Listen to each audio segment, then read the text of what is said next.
Good morning, dear students. Good morning, sir. We shall continue in chemical equilibrium. In our last class, we were discussing about law of mass action. Correct now?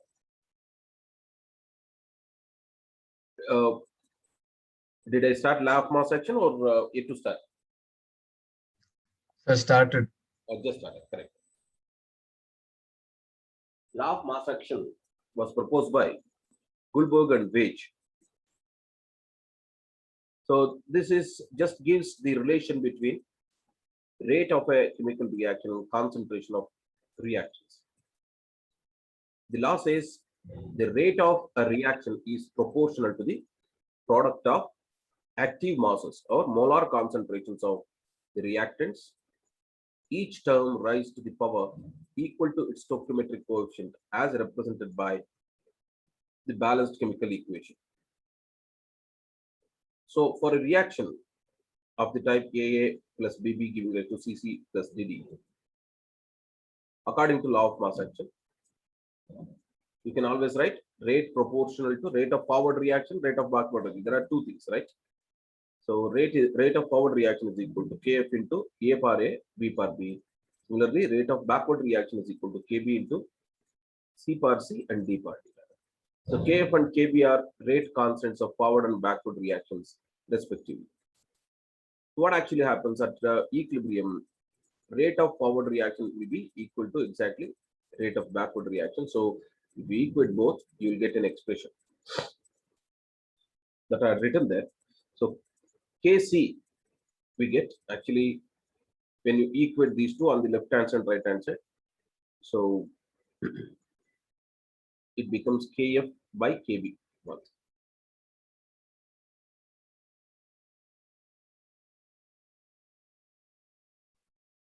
Kf by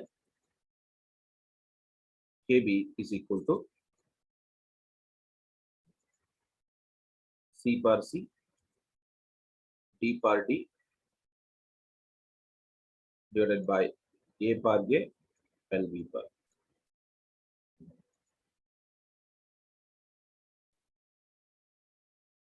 And Kf by Kb, the rate constant of forward and backward reaction is equal to Kc. So this is Kc is nothing but equilibrium constant in terms of concentration. Concentration of reactants and products will be considered when the reaction takes place in solution phase. Right? So here we can also say Kc is equal to Kf by Kb. Kf by Kb. Okay. Similarly, for a gaseous reaction, the expression of equilibrium constant will be written as Kp. Kp, P for partial pressure.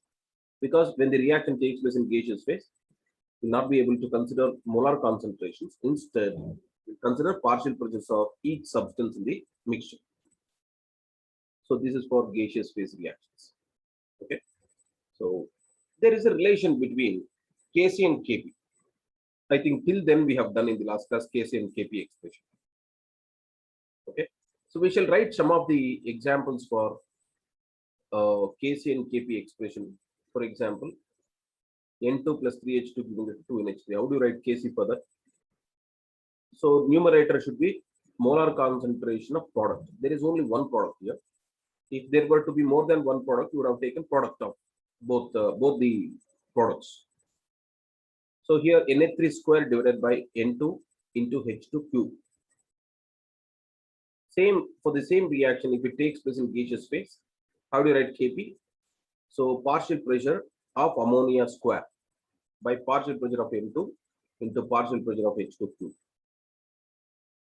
Okay, like that. There is a relation between Kc and Kp which you need to just remember. Kp is equal to Kc into RT over delta L. Kp is equal to Kc into RT to the power delta L. This equation you have to remember. We have got delta N containing equation before in thermodynamics. That was delta H is equal to delta U plus RT delta N. Correct? So this is relation between enthalpy change and the internal energy change. RT into delta N. Here, Kp is equal to Kc into RT to the power delta N. Where delta N is, it stands for same thing. Okay, it is number of moles of products minus number of moles of reactants, gaseous components. Rest everything is same. Delta N is equal to sum of coefficients of gaseous products minus sum of coefficients of gaseous reactants. Okay, so we need to find relation between Kp and Kc for some of the reactions here.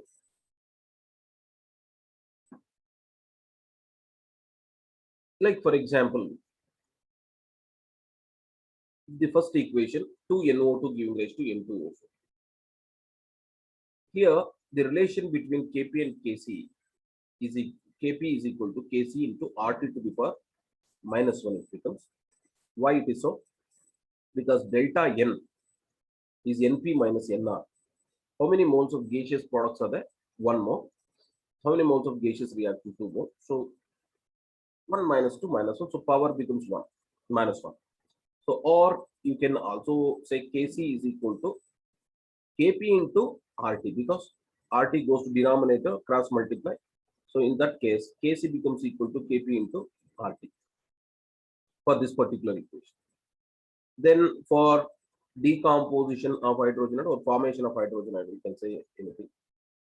Here, delta N is 2 minus 2, correct? 2 moles of products, 2 moles of reactants. So delta N is equal to 0. When delta N is equal to 0, Kp is equal to Kc. Similarly, for formation of ammonia reaction, if you calculate delta N, 2 moles of gaseous products, 4 moles of gaseous reactants, 2 minus 4 minus 2. So here, in case of the last decomposition of ammonium carbonate, how many moles of gaseous products are there? Ammonia and carbon dioxide products. Liquid component should not be considered. Solid component should not be considered. So delta N is equal to 3 minus 0, 3. So then how does the reaction vary? Kp is equal to Kc into RT to the power 3, RT cube. It becomes correct. So this is just expression for Kc. Kc is equal to, how do you write?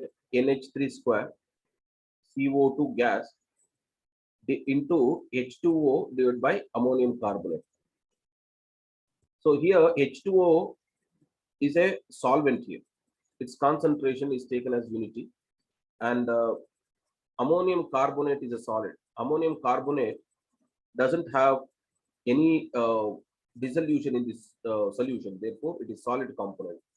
So ammonium carbonate concentration will be taken as unity. So Kc expression finally reduces to this form. Okay. This kind of discussion we take up when we solve the problems. Okay.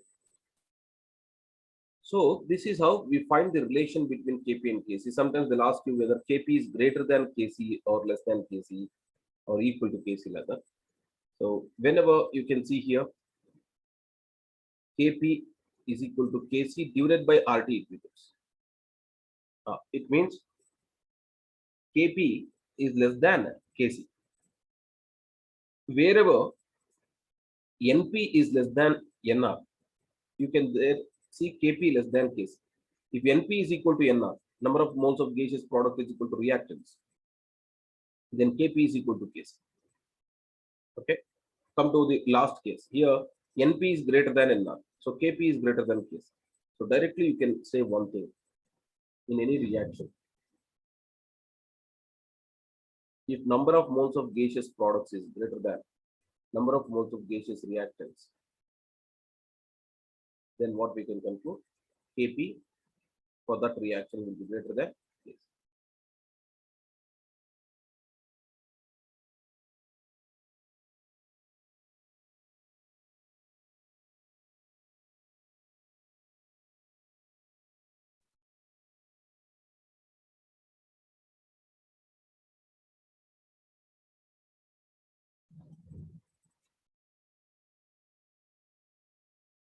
Is it complete? Shall I proceed? Yes, sir.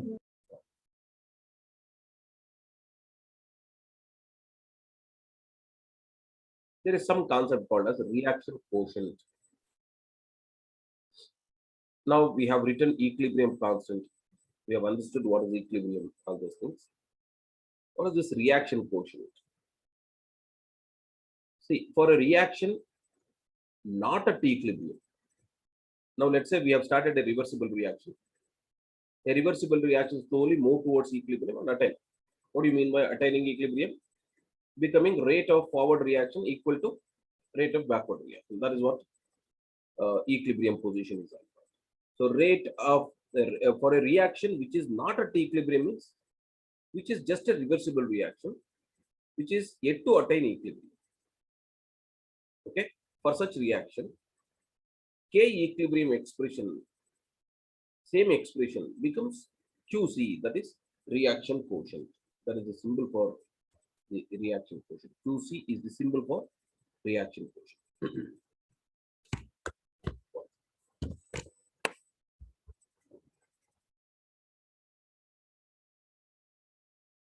QC is the symbol for reaction quotient. So when you write same expression that you write for K equilibrium for a reaction not at equilibrium, then that equilibrium, the expression becomes reaction quotient expression. That's all. Okay. For example, for a reaction of the type AABB giving rise to CCDD, how do you write the K equilibrium if the reaction is at equilibrium? Then Kc is equal to C per C, D per D by A per AB. If it is not at equilibrium, the same expression is termed as reaction quotient expression. Now, we know that whenever a reaction is at not equilibrium, if it is not at equilibrium, the tendency of the reaction is to move towards equilibrium and attain equilibrium, correct? Similarly, if I write QC for a reaction, that QC tendency is slowly to become KC. QC expression tend to become KC expression, that is the equilibrium constant. So we have just started a reaction, a reversible reaction. There are products and reactants. Before attaining equilibrium, we have written this expression, that is in the numerator product of molar concentration of C and D, denominator A and B reactants, and power rise to the power equal to their coefficients. Then what actually happens? Forward reaction will be taking place slowly, backward reaction slowly, rate will be increasing. So when rate of forward reaction becomes equal to rate of backward reaction, then QC is said to become equal to KC. That's all. Okay.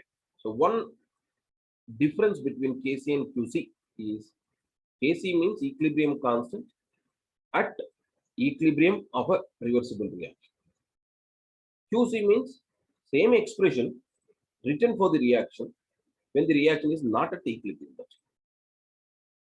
So when you write QC expression, it definitely means that QC is going to have the value of KC in a while, because a reversible reaction which is not at equilibrium will tend to attain equilibrium slowly. So QC tend to become KC is the thing. Okay. So there are three conditions, therefore, we can understand. What are the three conditions? If QC is equal to KC, then the reversible reaction is at equilibrium. That we know. If QC is not equal to KC, then reaction is not at equilibrium. Okay. So there are therefore three cases here. One case we know, if QC is equal to KC, this is the case where QC is equal to KC exactly. You can see that. Reactants and products are at equilibrium. If QC is not equal to KC, reaction is not at equilibrium, then what is happening in the reaction? Is it forward reaction favoring or is it backward reaction favoring? Now, we'll take on the left hand side what has been represented here. QC, you can see it is less than KC. Correct? So this implies QC is less than KC, equilibrium constant. Now, if QC is less than Kc, at the first stage, we know that reaction is not at equilibrium. Reaction is not at equilibrium. Now, what is the tendency for the reaction which is not at equilibrium? So, it will tend to attain equilibrium. Now, come back to the expression, this QC expression. If I say QC value is less than Kc, in this expression, tell me whether numerator is more or denominator is more for QC to be less than Kc. Denominator is more. So if QC value has to be less than equilibrium constant Kc, probably denominator should be more, because whenever denominator increases, value of the entire ratio decreases. Denominator means reactants or products. Reactants. So Reactants, sir. reversible reaction, concentration of reactant is more than the equilibrium composition. That's the meaning. If concentration of reactant is more, then what should be the tendency of the reversible reaction to attain equilibrium? Is it to favor forward reaction or is it to favor backward reaction? Forward reaction.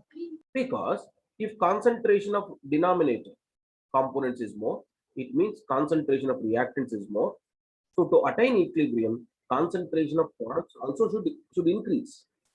If concentration of products has to increase, forward reaction has to take place. So that is what it's been represented here.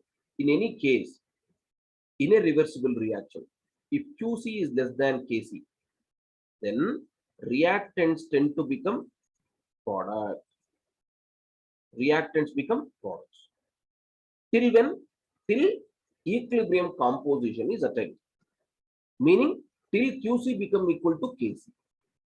Reactants get more and more converted to product. That means forward reaction favors. That's the meaning. Is that okay? Similarly, another case where QC is not equal to Kc and especially QC value is greater than Kc. QC is greater than Kc. If QC is greater than Kc, what we can say? This means Products are more. reaction is not at equilibrium, that's for sure.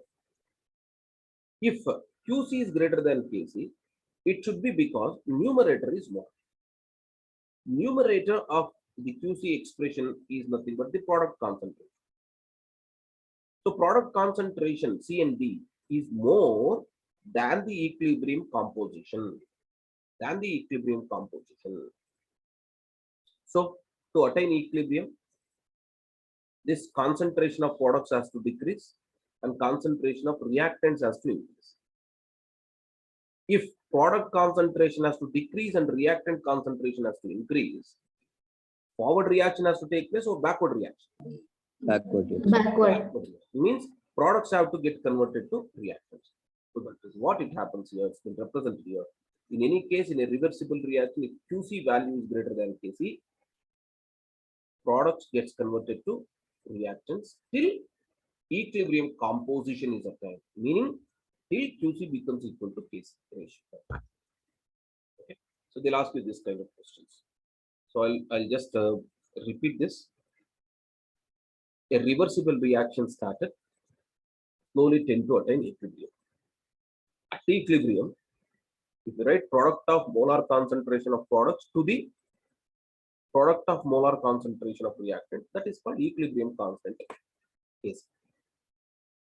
At any point of the reaction, if it is not at equilibrium, then you write the same ratio. Then the ratio is called reaction quotient QC. Sorry, reaction quotient QC. Now, whenever you write a QC expression for a reaction, immediately you should mean that, oh, the reaction is at not equilibrium. So QC tend to become Kc in a while. In any reversible reaction, if QC is less than Kc, it means denominator is more, reactants is more, so forward reaction takes place. That means reactants get converted to products more and more till equilibrium is attained. In any reversible reaction, if QC is greater than Kc, products is more. So that means numerator is more, products is more. So backward reaction takes place till equilibrium is attained. So products become reactants. If QC is equal to Kc, no need to favor any reaction. the reaction is already at equilibrium. That's the way. Okay. So this is about reaction quotient. Okay. Hope you have understood. Uh, if you have copied down, I'll just proceed. Is it complete? Yes. Sir, just a minute, sir. Yeah. Come on.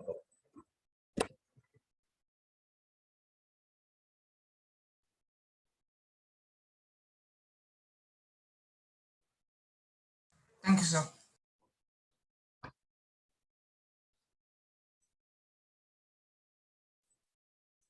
Now there is something called Le-Chatelier's principle. So what is this Le-Chatelier's principle? Why is it required? What is the deal with this? Let's say there is a reaction, reversible reaction, attained equilibrium. The state of equilibrium for a reversible reaction is more stable state. A state of equilibrium for a reversible reaction is more stable state. So a reversible reaction tends to continue in equilibrium only, because if it attains equilibrium, stability is more because energy attained is less. So when a reversible reaction has attained equilibrium, it tend to attain or it tend to continue the equilibrium state always. If you change effect of temperature, pressure, concentration for the reaction at equilibrium, it will disturb the position of equilibrium. I'll repeat. A reversible reaction at equilibrium is more stable. So it tends to continue in the state of equilibrium. But if you change the condition of temperature or pressure or concentration, these factors, change in temperature, pressure, concentration, affect the reaction at equilibrium. So what does the reaction do when the equilibrium position is attained? It again tends to regain position of equilibrium. How does it do is what Le-Chatelier's principle. It's like this. You will be studying. So studied for 1 hour, 2 hours. It was very trying. And slowly you will come to a kind of comfortable position in the chair. So it is a tendency to attain slowly equilibrium. So you started working 2 hours, 2.5 hours, or so slowly you'll come to the comfortable position and slowly you'll sleep. So now you are into deep equilibrium. Now the position of equilibrium is very comfortable. Comfortable for us is stability kind of. Okay. So suddenly at the home, parents will call you. Okay. Mom will call you. Hey, are you studying? Man. So that is a factor which is disturbing your equilibrium. Now what you would do, you will try to continue in the state of equilibrium, comfortable state, that is sleeping. So you would reply with such an answer that the equilibrium is restored. What is that? Yeah, I'm studying, don't disturb. So don't disturb means that is how the system is reacted to the external factor that affects the equilibrium. So here also the similar kind of things happen. If a reaction is at equilibrium, you should not disturb that. If you disturb it, it will do something oppose the external factor that is disturbing the equilibrium to restore the position of equilibrium. Okay, so now let us take further discussion in Le-Chatelier's principle. As I told you, it gives effect of temperature, pressure, and concentration on the position of equilibrium. Now, what is the statement of Le-Chatelier's principle? When a constraint means any external factor is applied to a system at equilibrium, it shifts in such a way so as to nullify the effect of constraint. So if you are applying any constraint such as change in temperature, pressure, concentration to a reaction at equilibrium, it shifts. It will move itself. Moving itself means what? Out of the container. Not that. See, moving itself means it moves either to forward direction to form more products or to backward direction to form reactions. That's the moving. It shifts in such a way so as to nullify the effect of constraint. So how does it happen? So now I'll give you generalized effect of temperature, concentration, and pressure. You need to, if you understand generally, for any reaction, you can apply the concept. Okay. Now, effect of temperature. So generally, it is like this. Temperature increase always favors endothermic reaction. Okay, you need to read this. Why so? If a reaction is at equilibrium, you are going to suddenly increase temperature. How to nullify the effect of increase in temperature? The reaction tend to absorb the heat which is produced by increasing temperature. How to absorb heat produced by increasing temperature? By favoring endothermic reaction.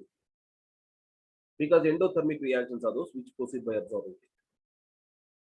So when you suddenly increase temperature for a reaction to equilibrium, it favors endothermic reaction in that equilibrium.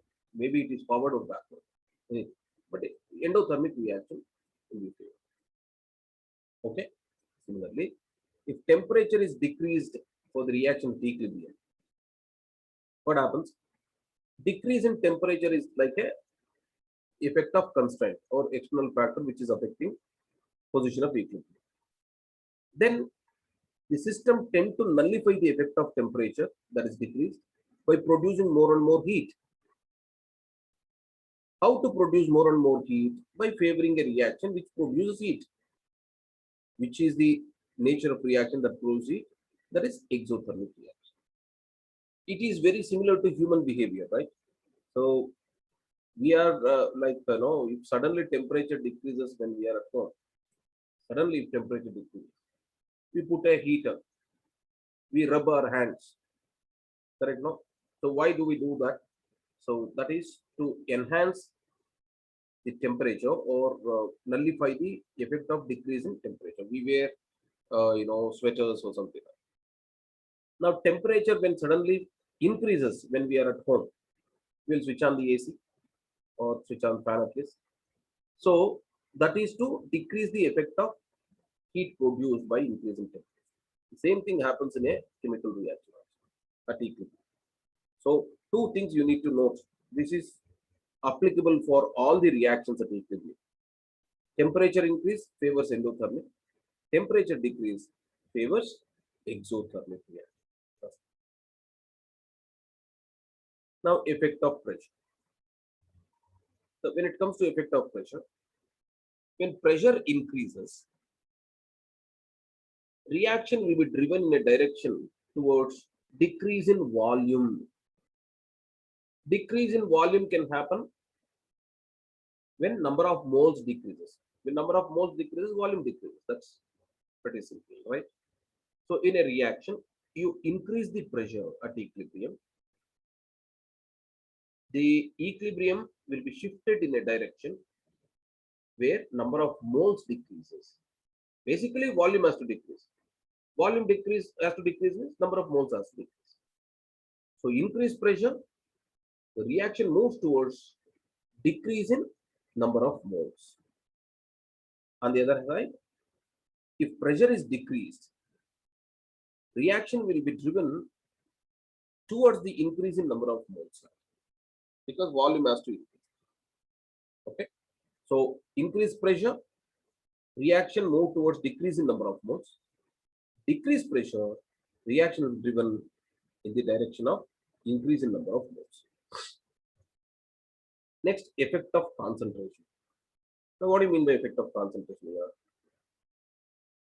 See, a reaction is at equilibrium with some concentration of reactants and products. There is some composition for reaction at equilibrium. If you suddenly increase any one of the reactant concentration, or suddenly change the concentration of any one of the products, it is like affecting the equilibrium. It is an external condition which affects the equilibrium. So, what actually happens when you change the concentration of reactants and products is the question. Now, left hand side is the C, concentration of reactant, that is. Right hand side is the C, that represents concentration of product. You can generalize this much on this. When concentration of reactant, let me write a subscript there. R. In a reaction at equilibrium, if you increase concentration of any one of the reactant or all the reactants, equilibrium always move in the opposite direction of increase in concentration. Means it move towards the product formation. Okay, you look at the arrow marks. This blue arrow mark indicates concentration of reactant is increased. When concentration of reactant increases, equilibrium move towards the forward direction, that is towards the formation of product. If concentration of either product or reactant decreases, okay, equilibrium always shift towards the decrease in concentration. You can even generalize by saying, even you can remove this R and P also. Okay, it need not be only for concentration of reactants and products. In general, if concentration anywhere, either on the reactants or products that increases, equilibrium shift in the opposite direction of the increase. If concentration decreases, either to the reactants or product side, equilibrium shift towards the decrease in concentration. Okay, so let's say this is how things happen. Okay, let us take an example here. I am going to take N2 plus 3H2 at equilibrium 2NH. Okay, if I increase the concentration of nitrogen, tell me the equilibrium shift towards which direction? Is it forward or backward? Forward. Forward. Okay, if I decrease into Backward. like that. So wherever you increase concentration, equilibrium shift opposite to the increase. N2 increase to the right hand. N2 decrease, wherever concentration decreases, equilibrium shift towards the decrease. Like if I increase NH3, Back. Forward. if I increase NH3, Backward. Forward. backward. Increase Backward. means opposite. If I increase concentration of NH3, wherever concentration increases, equilibrium shift in the opposite direction. If I decrease concentration of products, Forward. now it is simply like this, if concentration of any substance is reduced at equilibrium, it has to be produced, right, to balance it. Now let's say ammonia concentration is decreased. When ammonia concentration is decreased at equilibrium, what does the system do? It tends to produce more and more ammonia. So equilibrium shift in the direction of decrease in concentration. That's all. If I add more amount of ammonia to the equilibrium, then equilibrium is affected. So ammonia concentration now become excess than the equilibrium composition. So how to consume that? By favoring backward. So it is simple that when concentration increases, equilibrium shift in the opposite direction. When concentration decreases, equilibrium shift towards the decrease in concentration, be it reactants or products. In both the cases. Okay, so that's the meaning. Now H2 concentration increase. Reaction shift in the opposite direction of increase in concentration. H2 concentration is decreased. reaction shift towards the decrease in constant. Okay. So that's why that arrow mark shows that decrease and increase in concentration. How exactly equilibrium shifts.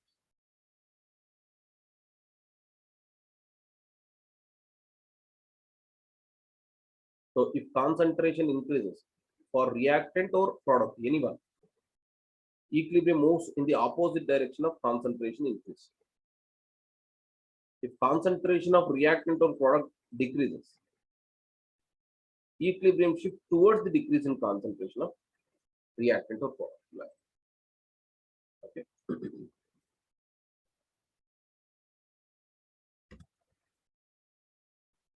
We'll take a class. This they'll ask you addition of inert gas. So they'll ask you in the exam what happens if inert gas is added at constant volume or constant pressure level. So let us see.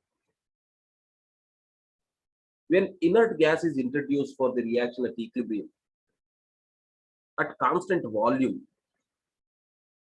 that means keeping the volume of the entire container constant, then introduction of inert gas to the reaction at equilibrium has no effect, because for both reactants and products, the number of moles or molar concentration varies, will be affected to the same extent. So addition of inert gas at constant volume has no effect. Whereas at constant pressure, if you add equilibrium, inert gas at equilibrium, then equilibrium shift towards increase in number of moles. It is like very similar to the factor that increase in pressure, correct? You can see increase in. What actually happens? Increase in pressure drives the reaction towards decrease in number of moles.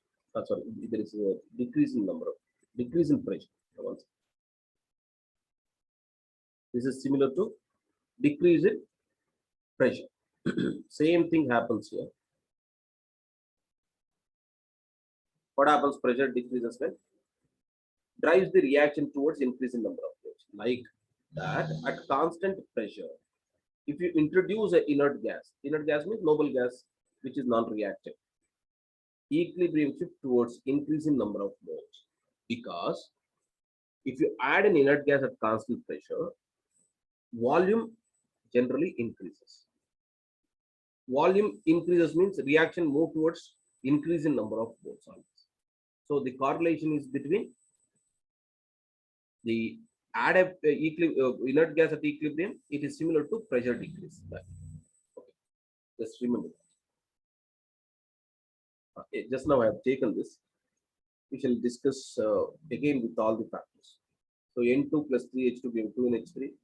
Delta H is minus 46.0 kilojoule per mole. If I say delta H is minus 46.0 kilojoules, tell me in this reaction of formation of ammonia, is forward reaction an exothermic one or endothermic one? Exothermic. Because delta H value is negative. This delta H value indicates the nature of forward reaction. So forward reaction is exo. Therefore, what should be backward reaction? Endothermic. Endothermic. For the reason that Le Chatelet's principle we know. If forward reaction is exo, backward will be endo and vice versa. Okay.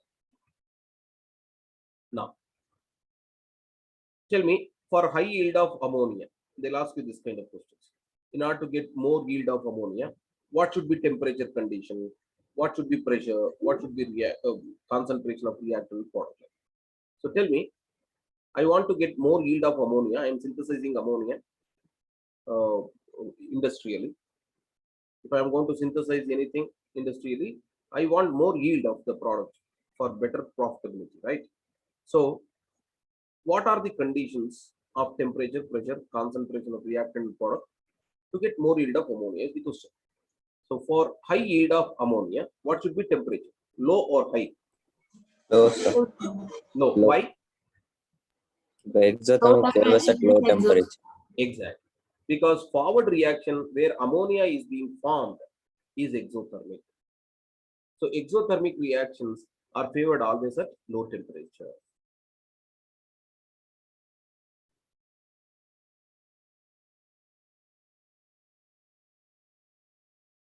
Exo.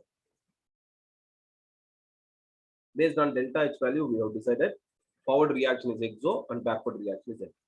So to get more yield of ammonia, exothermic reaction forward has to be favored. So temperature should be low. Temperature must increase. So tell me, what should I do in terms of pressure? High, sir. High Decrease. pressure. Why? Because it then goes in decrease in number of moles. Correct. Direction. So now if you see formation of ammonia here from nitrogen and hydrogen, how many moles of reactants are there? 1 mole of N2 and 3 moles of H2.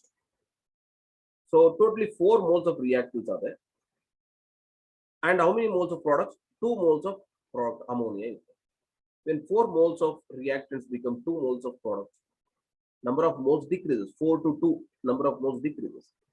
So if number of moles has to decrease, pressure has to increase. So the pressure has to increase. Tell me, what should I do for the concentration of reactant N2 and H2 to get more yield of ammonia? Increase. I need to increase concentration of reactants. Correct? If I increase the concentration of reactants, reaction will be driven in the opposite direction of increase in concentration, that is towards the product. What should I do for the product concentration, that is ammonia concentration? Decrease. Increase or decrease? Decrease. Decrease. So I have to decrease. That means increase concentration of reactant means what? Keep supplying the reactants. Keep removing the product. That's the meaning. Decrease the concentration of product means what? How to decrease concentration of product? Remove as and when it is formed. Supply reactants, remove product. That's the meaning. Maintain high pressure and low temperature. Thus, yield of ammonia can be enhanced in a manufacture. Okay. So, like this, they'll ask you effect of temperature, pressure, how to favor forward, backward in many reactions. Okay. Is this understood? Yes, sir. Okay. These are all general points you need to just remember, which are applicable for all the reactions. Addition of inert gas at constant volume, no effect. That means it neither favors forward nor backward. At constant pressure is like pressure decrease effect. Equilibrium shift towards increase in number. Okay. What I'll do is I'll give some more reactions. You have to give me effect of pressure, temperature, and everything.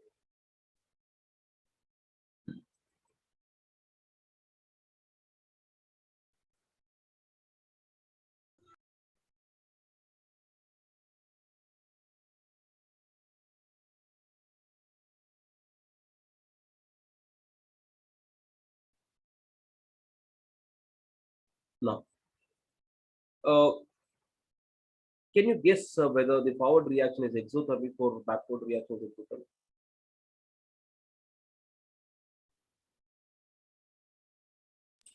So forward reaction is endothermic. Forward reaction is endothermic. Why? So O2 being consumed. Pardon me, O2. O2 is consumed, that's why it is endothermic. Huh? Is it combustion reaction? So, if it is combustion, Yeah, what is? all combustions are exothermic. So, what should I write? Delta H, therefore? Negative. Negative. Very good. So, it's combustion, burning, heat liberates exothermic, delta H negative. So, if delta H is negative, it indicates nature of forward reaction, which is exo. So, backward reaction is therefore in.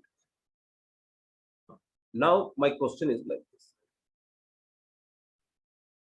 The question can be not only with respect to reactant or product, it can be with respect to anything. Now, answer the question.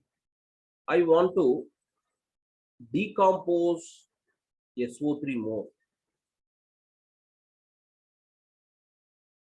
SO3 more and more. What should be my temperature? High, sir. High temperature. Because decompose SO3 means Backward reaction has to be favored. backward. Forward reaction, formation of SO3 is happening. Backward reaction, decomposition of SO3 is happening.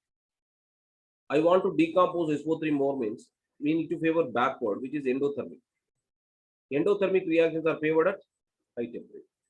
So therefore, you need to maintain high temperature to favor backward reaction. Or you can say equilibrium shift to left when high temperature is maintained. Shifting to left means what? Product becoming reactant, left side. Or backward reaction is favored at high temperature.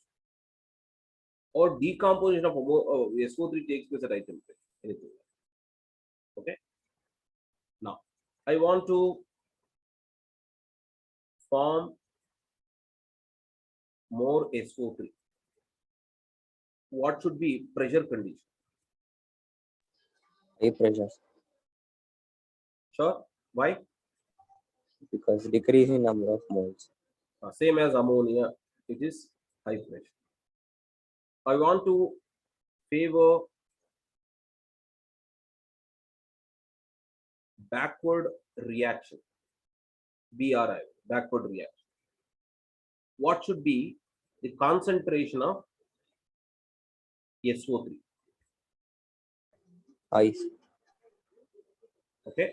So that means you increase concentration of SO3, reaction will be driven in the backward direction.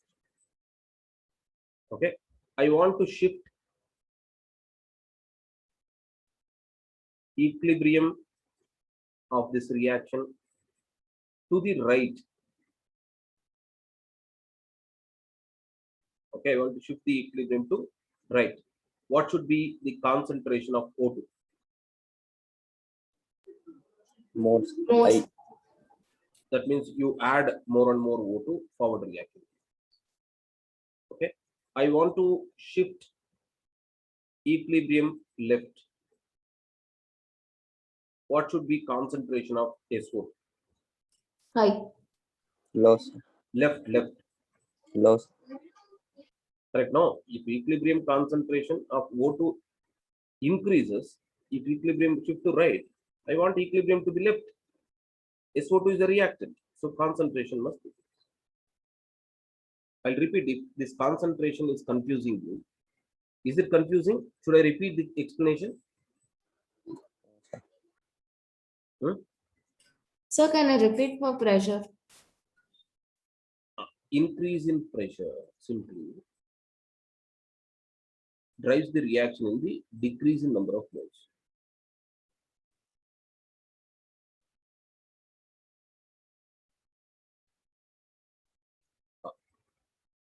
If you remember this correctly, the other way around you can always conclude. If pressure increases, reaction move towards decrease in number of moles.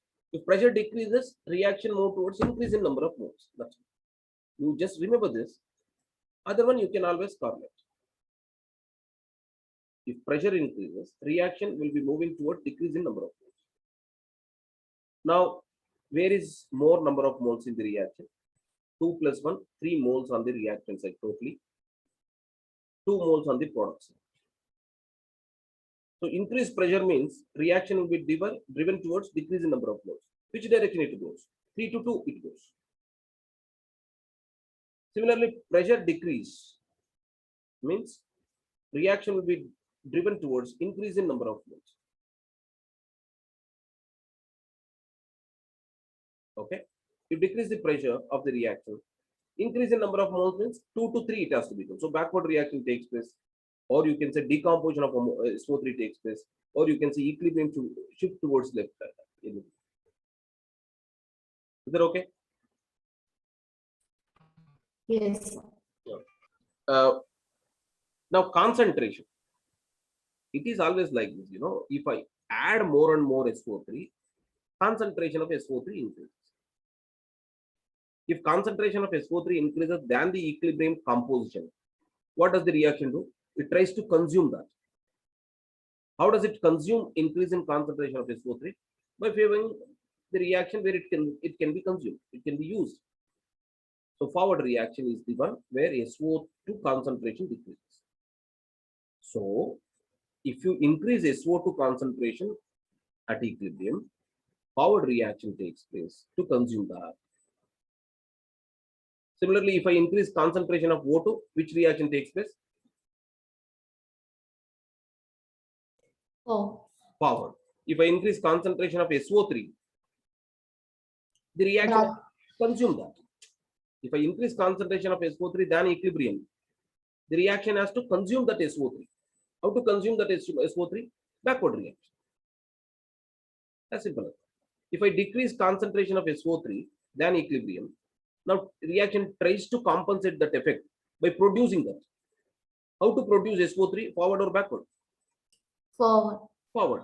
If I decrease O2, reaction tries to produce O2. Backward or forward? Back. Pardon me? Backwards. Backward. So if I decrease concentration of SO2, forward, backward? Backward. Backward. So that's what I've written.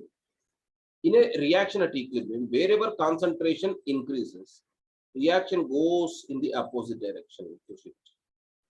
Wherever concentration decreases, equilibrium shift in the same direction of decreasing concentration. That's the meaning. Okay. I'll take one more example.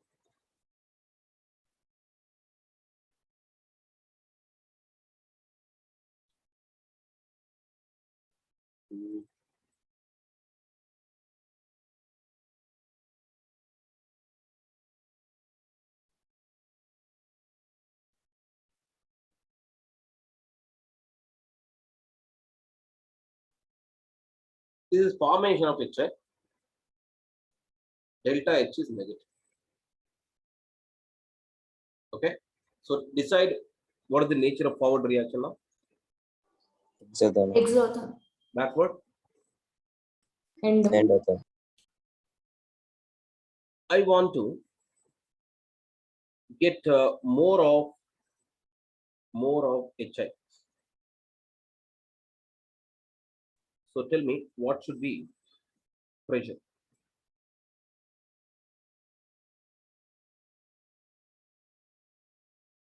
So pressure should increase. Right? No effect of pressure, sir. Why pressure has to increase? It will go where number of moles are less Where is number of moles less? in the reactant. I mean in the product. So there's no effect of pressure. Brinda. Okay. How many moles of products are there, Brinda? So, I couldn't hear you properly. How many moles of products? so 2. How many moles of reactants? So 2. So if it shifts in the forward direction, number of moles increase, what happens? Nothing will happen. So nothing happens means here number of moles on reactants and product side is same. So volume is same. So in such cases, no effect of pressure.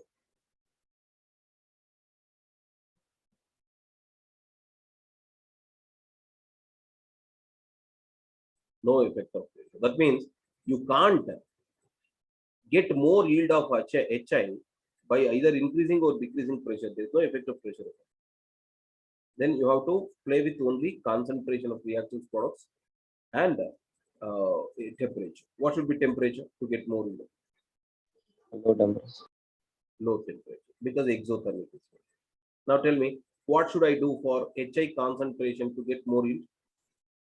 Low concentration. Decrease, keep it decreasing. That means remove that. What should I do for H2? Increase. Adding. What should I do for I2? Increase. That means you keep adding I2. So this is how Lee-Chatlis principle can be applied to get more yield of product industrially. So in industry, SO3 manufacture is very important to get sulfuric acid. If once they get SO3, they immediately convert that SO3 to sulfuric acid in a easy step. Actually, they can interact with water also to get sulfuric acid, but they do some other process.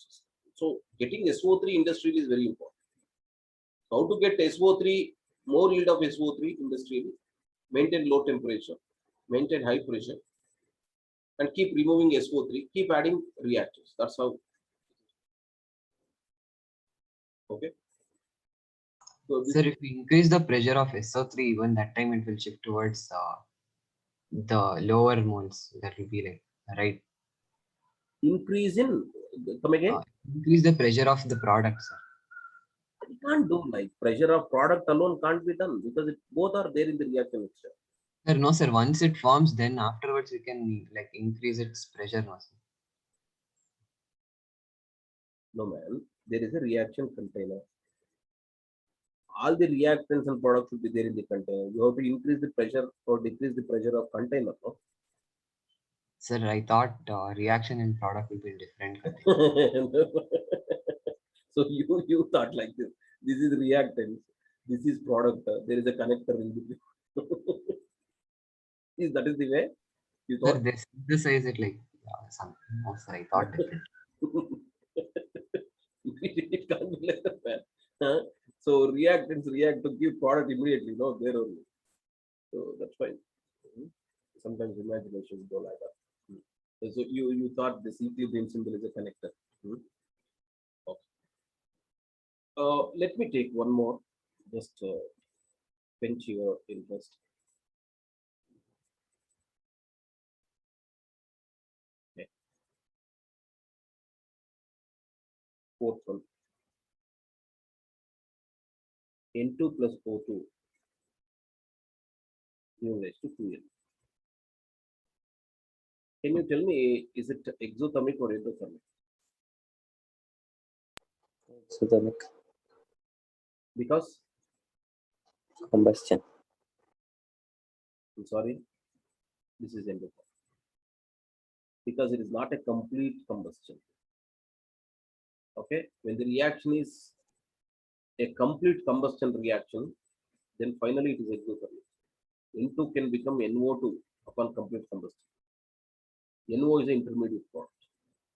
And N2 plus O2 goes to NO, nitric oxide is an endothermic reaction. We had given this example for endothermic reaction in thermodynamics. Okay. So, like if combustion is complete, then it is exothermic, true. If it is partial, then we can't decide whether it is exo or endo. You have to look at the data. Okay. Now forward is endo. Now backward is exo. Fine. Give me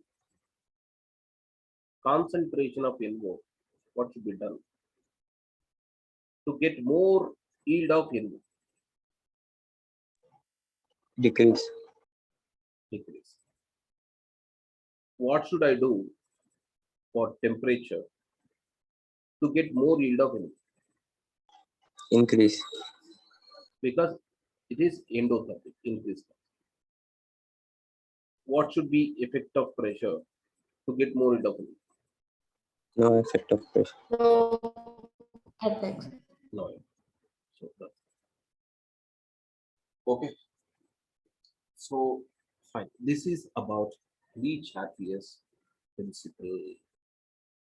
Okay. Any doubts here? No. Now, people have to tell me for this sulfur trioxide formation. What happens if a noble gas or inert gas is added at constant volume? No No effect. effect. So no effect. At constant pressure? The backward direction favors. At constant pressure, if you add a noble gas, backward. Why? Backward direction is going increase in number of moles. Fantastic. Okay. So it is at a constant pressure. If you add, backward reaction takes place because number of moles increases.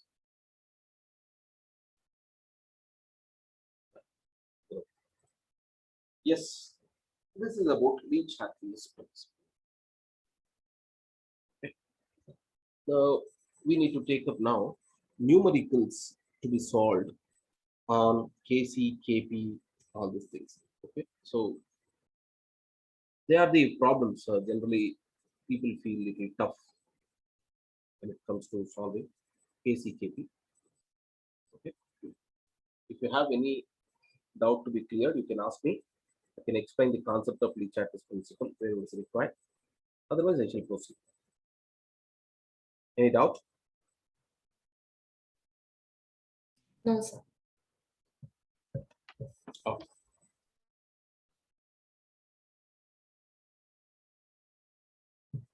Yes.